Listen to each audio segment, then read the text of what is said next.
Lá em Marcos capítulo 5, abrem lá, Marcos capítulo 5, o nosso tempo é um pouquinho escasso, nós vamos meditar um pouquinho durante esse período, em Marcos capítulo 5, só que antes de nós lermos em Marcos capítulo 5 e entrar na história, eu queria falar um pouquinho com vocês sobre o trabalho de Jesus. Mateus capítulo 4, versinho 22, 23, vai dizer o seguinte: percorria Jesus toda a Galileia, curando todo tipo de enfermidade, pregando e ensinando. Jesus ele veio na terra para realizar três coisas: curar você emocionalmente, curar você espiritualmente e me curar fisicamente. O trabalho de Jesus e o trabalho que ele confia nas nossas mãos, amados, é esse: é curar fisicamente, curar emocionalmente e curar espiritualmente. Essa é a obra do médico missionário. E Jesus ele veio atuar para curar as pessoas. E Mateus 4 vem falando isso, que Jesus percorria curando, pregando e ensinando. E aqui em Marcos 5 nós vemos essa ação de Jesus. Jesus ele expulsando demônios, Jesus ele curando, Jesus pregando também. E antes da gente chegar ali na história da mulher do fluxo de sangue, no versinho 22, nós vemos um homem chamado Jairo. Jairo, ele era um homem, chefe da sinagoga, que provavelmente essa sinagoga ficava ali no ocidental, à beira do mar da Galileia. Jairo, ele era um homem importante, um homem socializado, um homem bem financeiramente, porque alguém para ser chefe de uma sinagoga era alguém que estava entre os importantes. Olha só que interessante. Só que o que mais interessante é que Jairo ele vai até Jesus, ele se ajoelha aos pés de Jesus, ele se prostra a Jesus e implorando. O texto bíblico vai dizer que Jairo ele implorou para que Jesus fosse realizar o tal desejo dele, que era a cura de sua filha. E amados, Jairo, um homem que tinha tudo, ele não confiou nos seus recursos. Jairo, um homem bem socialmente falando, não confiou nos seus recursos, não confiou na sua riqueza, não confiou no seu poder, porque ele sabia que a solução dele estava somente em um, que era em Jesus. E nós vamos falar de uma mulher que é um pouco semelhante a Jairo, só que ao contrário de tudo, ela tinha nada. A partir do verso 25, nós vamos iniciar aqui uma leitura agora, Marcos capítulo 5, verso 25, e eu gostaria de fazer uma oração novamente com vocês, tá bom? Fechamos os olhos, oremos. Pai querido, Pai amado, estamos com Tua palavra aberta, Senhor, e pedimos o Teu Espírito Santo, Pai. Dá-nos o Teu Espírito, fale ao nosso coração. Jogue a minha glória no pó, Paizinho, e a glória dos meus irmãos no pó, para que o Senhor venha crescer em nós, para que o Teu caráter em nós venha ser realizado, Senhor, venha ser manifestado, representado aqui na terra. Por favor, ó Pai, nós Te rogamos por isso e pedimos mais uma vez perdão pelos nossos pecados e o Teu Espírito Santo. Em nome de Jesus, amém. Amém e amém, Senhor. Amados, aí o versinho 25, enquanto Jesus ele curou a filha de Jairo, estava indo para a casa de um príncipe, apareceu no meio desse percurso uma mulher. Versinho 25 vai dizer o seguinte, Marcos 5, 25. Estava ali certa mulher que havia 12 anos vinha sofrendo de uma hemorragia. Amigo, só consegue transmitir o slide para mim? O slide foi passado para o senhor, né? Continua no verso 26. Ela havia padecido nas mãos de muitos médicos e gastado tudo o que tinha, sem contudo melhorar de saúde. Pelo contrário, ela piorava cada vez mais. Tendo ouvido a fama de Jesus, a mulher chegou por trás no meio da multidão e tocou na capa dele, porque dizia: se eu apenas tocar na roupa dele, eu ficarei curada.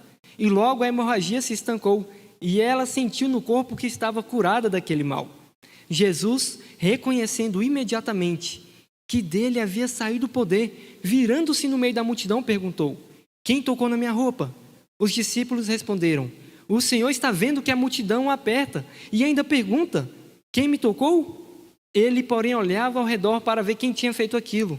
Então a mulher, amedrontada e trêmula, ciente do que lhe havia acontecido, veio, prostrou-se diante de Jesus e declarou-lhe toda a verdade. Então Jesus lhe disse: filha, a sua fé salvou você. Vá em paz e fique livre desse mal. Amados, como eu disse para vocês, Jesus ele veio para nos curar fisicamente, emocionalmente e espiritualmente. A OMS ela vai trazer para nós resultados que o pecado vem trazendo à humanidade. O Brasil ele está no 5º lugar do país mais depressivo do mundo. O Brasil ele é o país mais depressivo da América Latina. A OMS diz que 86% da população brasileira sofre de um transtorno mental. A cada 40 segundos, uma pessoa está se suicidando por conta de depressão. Por ano, mais de 400 mil pessoas morrem com problema no sistema cardiovascular, problema físico. E espiritualmente falando, muitas pessoas sofrem de angústias e estão doentes porque o espiritual delas estão em débito com Deus. Então, amigos, assim como essa mulher, assim como ela recebeu as 3 curas, e nós vamos ver como que ela recebeu essas 3 curas, Jesus quer conceder essa cura a nós também. Só que antes de nós chegarmos nesse ponto, eu queria destacar aqui com vocês o que uma mulher que sofria de hemorragia antigamente passava, como que é a cultura do povo, como que eles acreditavam. Uma mulher que estava numa situação dessa, ela era considerada uma leprosa. Uma mulher considerada uma leprosa, ela era excluída da sociedade, ela era desprezada. Ela não podia tocar nos utensílios da sua casa. Mãe, você aí, mãe, pensa só comigo. Imagina você não podendo deitar com seu marido porque você vai contaminá-lo. Imagina você não poder dar um abraço no seu filho porque você vai ser considerada uma leprosa e vai contaminar o seu filho. Imagina você não poder sentar nem no sofá da sua casa, porque se você sentar no sofá da sua casa, você vai contaminar o sofá da sua casa. Imagina você ter que abandonar o seu marido, abandonar o seu trabalho, abandonar os seus filhos, porque senão você vai ser considerado uma leprosa e vai contaminar todo mundo. Imagina aí, mãe. Imagina, pai, você tendo que deixar os seus filhos e a sua esposa para trás por conta de um preconceito. Por conta de uma coisa que levou você a ser mal olhado pela sociedade, mal visto. Imagina o emocional dessa mulher. Vocês acham que essa mulher estava com um emocional bom? Lógico que não. Essa mulher havia perdido tudo. Ela havia gastado tudo. Ela tinha usado todo o seu recurso e não tinha melhorado. Óbvio que essa mulher não tinha uma saúde emocional. Até que ela ouve falar de um Jesus que curava, ela ouviu falar de um Jesus que transformava, que fazia milagres, e agora ela falou: se eu apenas tocar na hoste das vestes dele, eu serei curada. E quando ela vai ao encontro de Jesus, com todo aquele desafio, o verso 34, diz o seguinte: então Jesus lhe disse: filha, eu queria parar com vocês aqui. Amados, Jesus, quando ele chama essa mulher de filha, agora Jesus está passando para ela uma aceitação. Jesus, quando ele chama essa mulher de filha, ela se sente abraçada. Jesus, quando chama essa mulher de filha, ela se sente aceitada. Jesus, quando chama essa mulher de filha, ele está dando novamente a identidade para ela. Olha aqui para mim, amados, deixa eu falar uma coisa para você. Eu não conheço você. Eu não conheço você que está aí atrás da tela. Eu não sei o que vocês estão passando. Eu não sei qual é seu problema emocional. Mas de uma coisa eu sei. Que você é um filho e uma filha de Deus. E você tem um Jesus que quer te curar. Que está ao seu lado. E que Ele sabe o que você está passando. Mas Ele também sabe que enquanto você estiver lutando com seus recursos, enquanto você estiver gastando toda a sua força, toda a sua energia para tentar melhorar, você só vai se machucar cada vez mais. Jesus ele está ao seu lado falando: filha, eu estou aqui. Você não vai conseguir cura através dos seus esforços. Você não vai conseguir cura através do seu recurso. É através de mim. É através de mim que você vai ter acesso àquilo que você tanto precisa. E Jesus então cura essa mulher emocionalmente, com uma simples palavra, chamando ela de filha. E se a gente for olhar, quando Jesus estava aqui, registrado, ela é a única mulher que Jesus chamou de filha pessoalmente. Filha. E logo em seguida ele fala: tua fé te salvou. Espiritual. Eu não sei qual é o pecado de vocês. Eu não sei qual é a sua luta espiritual, irmão. Eu não sei se é pornografia. Eu não sei se é idolatria aos esportes. Eu não sei se é o estresse. Eu não sei se é... Não sei o que é o seu pecado. Não sei o que é o seu problema. Eu não sei qual que é as suas dificuldades espirituais. Mas de uma coisa eu sei, meu amado. Jesus, ele tanto quer te curar emocionalmente quanto espiritualmente. Então Jesus, ele fala para essa mulher: filha, a tua fé te salvou. É interessante, amados, que quando as pessoas iam até Jesus à procura de cura física, ele falava: tua fé te salvou. E eu fico pensando: mas Senhor, essa mulher, ela precisava de cura física. Esse homem, ele precisava de cura física. O leproso precisava de cura física. O homem que desceu do teto, o paralítico, ele precisava de cura física. Mas Jesus sempre falava: a tua fé te salvou. Sabe por quê? Porque ele sabia que se a saúde espiritual deles não estivesse boa, não estivesse restaurada, eles não teriam saúde emocional tão cedo. Enquanto eu estiver negligenciando o meu relacionamento com Deus, enquanto eu estiver negligenciando a minha oração, enquanto eu estiver negligenciando o tempo de devoção na palavra, mais cedo ou mais tarde, debilidades emocionais vão vir. Mais cedo ou mais tarde, um transtorno emocional que vai me jogar no fundo do poço vai vir. Porque nós somos formados, como eu bem disse, por 3 áreas: física, mental e espiritual. E é por isso que Jesus sempre batia na tecla: a tua fé te salvou. Percebem?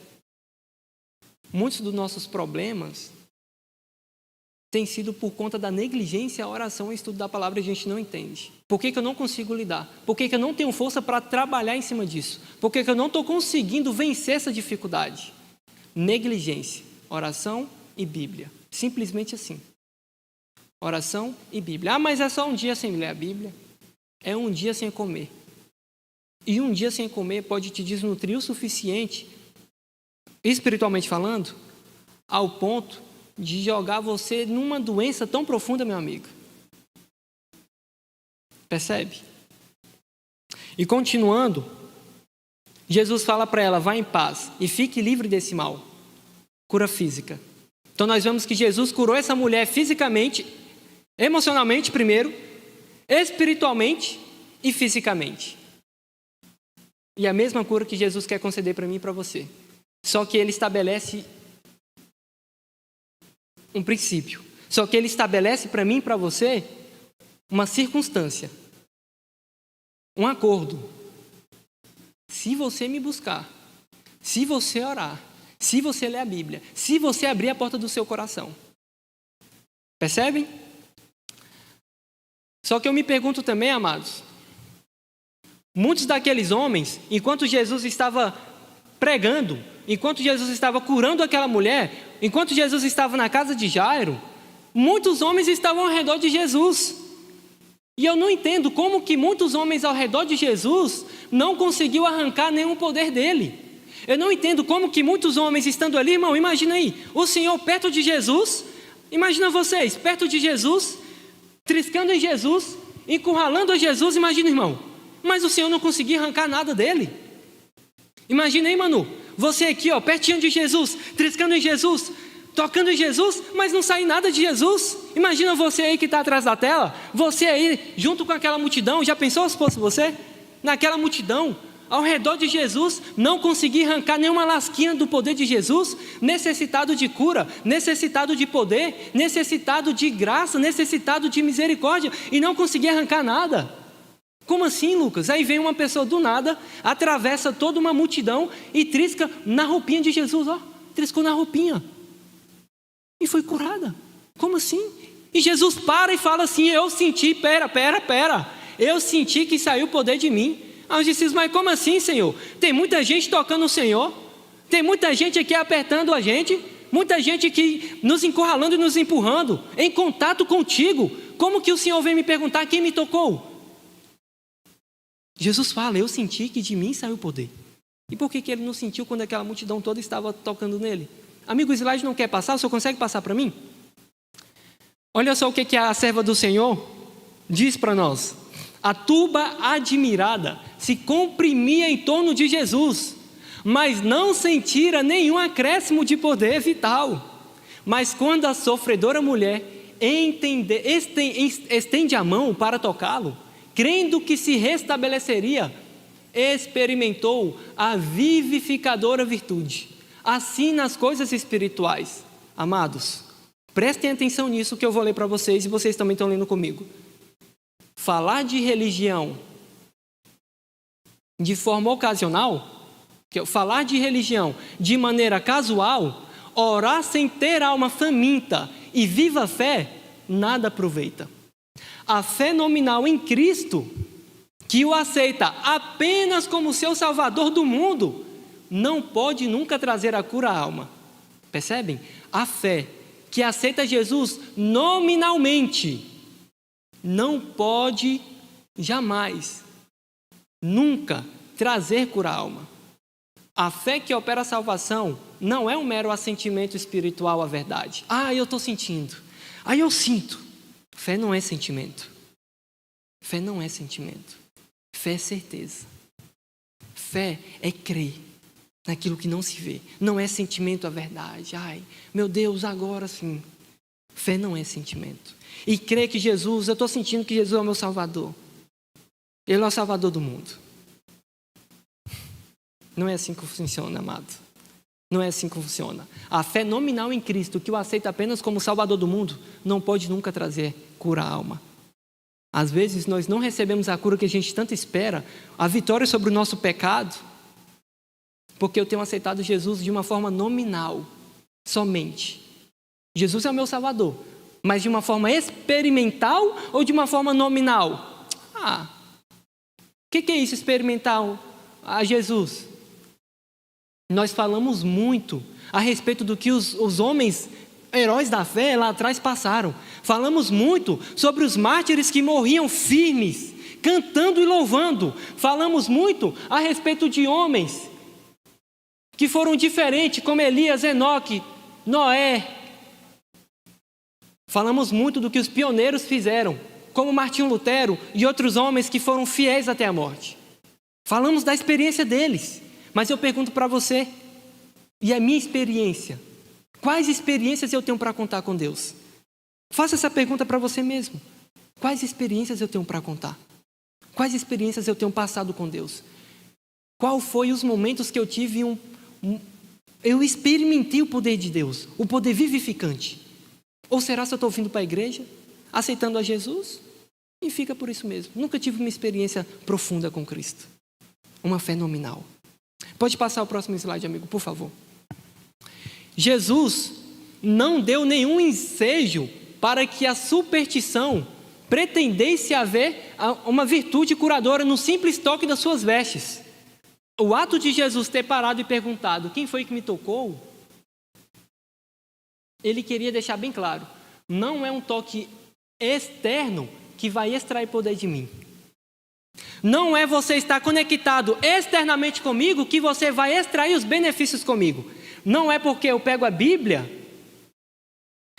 boto embaixo do braço, ou abro ela, porque eu vou receber um poder vivificante de Deus sem ter fé.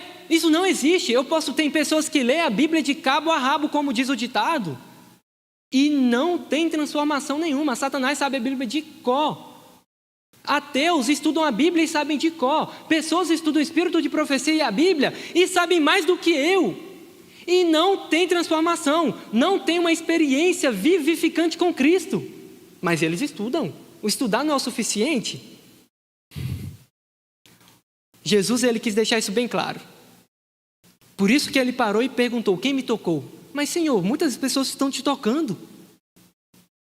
Ele deixou bem claro que não é um toque externo que transforma e que extrai o poder dele.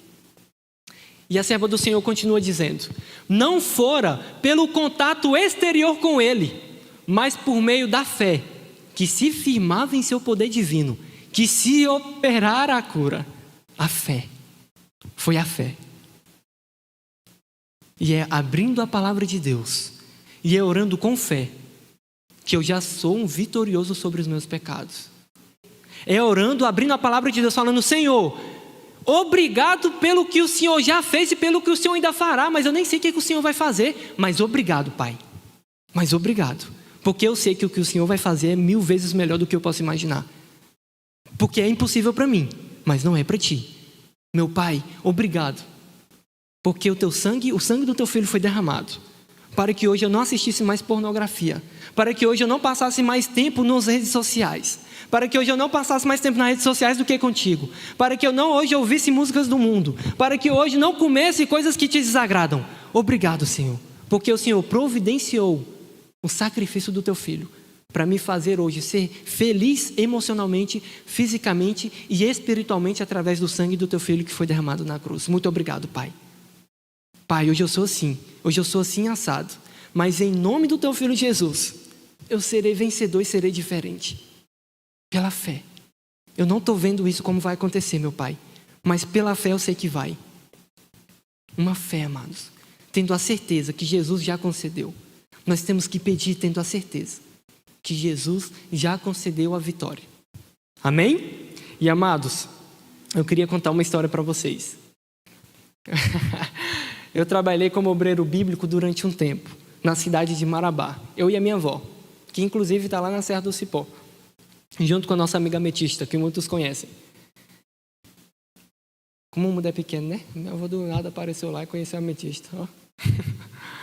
Mas enfim, eu trabalhei com a minha avó e a gente trabalhava de bater nas portas, né? Fazendo pesquisas bíblicas para levantar estudo bíblico. E aí um certo dia nós batemos numa casa e nada. Batemos e nada. Eu falei, vó, vamos embora, não vai sair ninguém. A avó, Lucas, meu filho, bate de novo. Nossa, a avó tem uma sensibilidade, meus amigos, a avó tem uma sensibilidade tremenda. Meu exemplo. E eu vou, mas não tem ninguém. Bate. E eu bati. Depois de uns 4 minutos batendo, me sai um homem lá na porta. Amados, eu juro para vocês, você contava a costela dele de longe. De longe. O homem fedendo, Manu do céu, o homem fedendo a morto. Fedendo a morto. 4 dias sem comer. 4 dias sem nem beber água. Porque tudo que ele bebia água, ele gritava de dor. Estava com um problema no estômago. Gritava. Então nós pegamos esse homem, começamos a trabalhar com ele. Lembra qual era o papel de Jesus aqui na terra? Curar emocionalmente, fisicamente e espiritualmente. E Jesus fazia isso através dos métodos naturais. O qual hoje nós chamamos de métodos, né, da obra médica missionária, enfim, que é o braço do terceiro anjo, enfim, papos para outro dia. E amados, nós começamos a dar suco de babosa para o seu Daniel, nós começamos a dar suco de batata para o seu Daniel, que é cicatrizante. O seu Daniel, ele não conseguia levantar nem um palmo do chão, a perna, porque a perna dele estava muito inchada e doía tanto que ele chorava. Nós levamos ele ao hospital, tomou soro, todo o tratamento. Nada de estudo, só falando, seu Daniel, isso que o senhor está passando é consequência do pecado, seu Daniel. Consequência das suas escolhas. E o seu Daniel entendeu. O seu Daniel entendeu e falava, isso que eu estou passando é por conta de tudo que eu já fiz. Está vendo, amados? Não é porque Deus quer que você passe. Consequências de escolha. E o pecado traz tanto sofrimento emocional, físico e espiritual. E o seu Daniel reconheceu. O seu Daniel, ele tinha câncer 100%. Constatado pelo médico que ele tinha câncer. E quando chegou, ele pediu para batizar.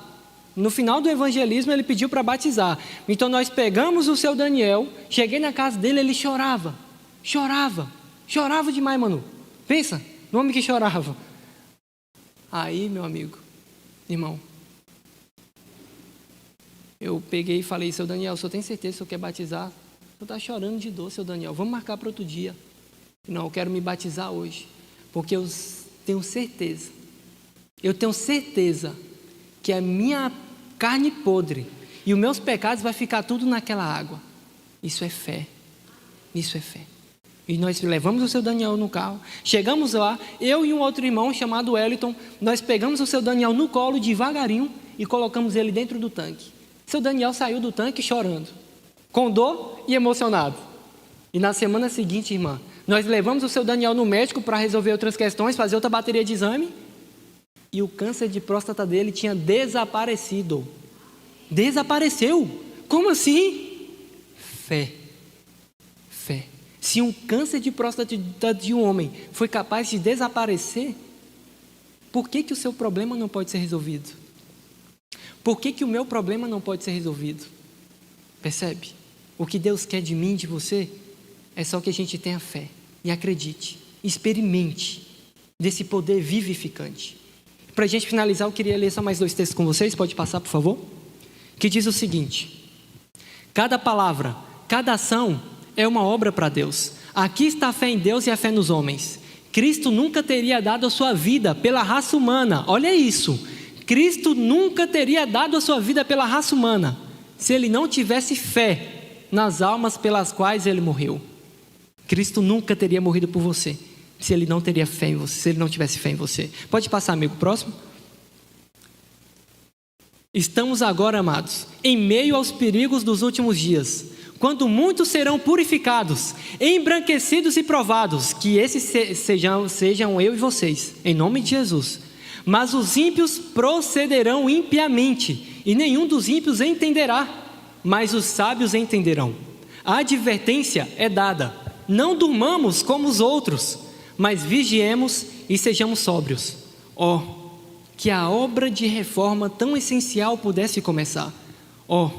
Que todos os que estão em serviço postam-se em seu posto, dizendo, próximo, último, dizendo o seguinte, último, amado: eis-me aqui, envia-me a mim, Senhor. Aquele que é sábio em conselho está esperando que todos vejam sua necessidade de ajuda. Deus está esperando que você veja a sua necessidade da ajuda dele. Não confie no seu recurso. Ele quer que você veja a sua necessidade dele, assim como aquela mulher. E ele é abundantemente providenciada. Está esperando por você, conforme Apocalipse 3:20, né? Eis que estou à porta e bato. Abra a porta do seu coração. Como um socorro presente em todo tempo de necessidade, a presença de Deus é revelada. Ao invocar a presença de Deus, é revelada. Ao invocar o seu nome, em busca de ajuda, ele diz: eis-me aqui, bem ao seu lado. Eu estou pronto para ajudar você, se você estiver pronto para ser ajudado. Muitos querem ser ajudados. Nós queremos ser ajudados. A pergunta é: estamos prontos para ser ajudados? Já enxergamos a nossa necessidade do poder dele e estamos buscando com fé para obter esse poder? Ele está esperando com que a gente enxergue essa necessidade e que a gente abra a porta do nosso coração e que a gente esteja pronto para ser ajudado. Nós vamos ouvir um louvor agora com a irmã Eduarda, e eu convido os irmãos para meditar e orar ao Senhor e pedir para que Ele venha impressionar o coração nosso, o meu e de vocês, para que a gente venha entregar a nossa vida a Ele com a certeza de que Ele já fez. Em nome de Jesus. Oremos. Pai querido, Pai amado, obrigado, Pai, porque a Tua graça foi providenciada para que nós possamos ser socorridos, Pai, em tempo oportuno. Paizinho, consagra-nos para Ti, pois nós não podemos fazer. Toma o nosso coração, Paizinho, para Ti, é propriedade Tua. É propriedade Tua, Senhor. Então faça dele, Pai, o Teu querer e a Tua vontade. Eu não sei o que cada um aqui passa, Pai. Não sei quais são os problemas espirituais, mentais e físicos, mas o Senhor conhece. Então, por favor, Senhor, transborde no nosso coração com a Tua graça, porque onde abundou o pecado, superabundou a Tua graça. Então, superabunde no nosso coração, Senhor, por favor. Leva-nos para casa agora em segurança. E não permita, Pai, com que a gente venha dormir sem nos ajoelharmos com fé, clamando a Ti por purificação, Paizinho, e renovação dentro de casa e no nosso coração. Por favor. Te agradecemos por tudo, mais uma vez, em nome de Jesus. E amém. Amém e amém.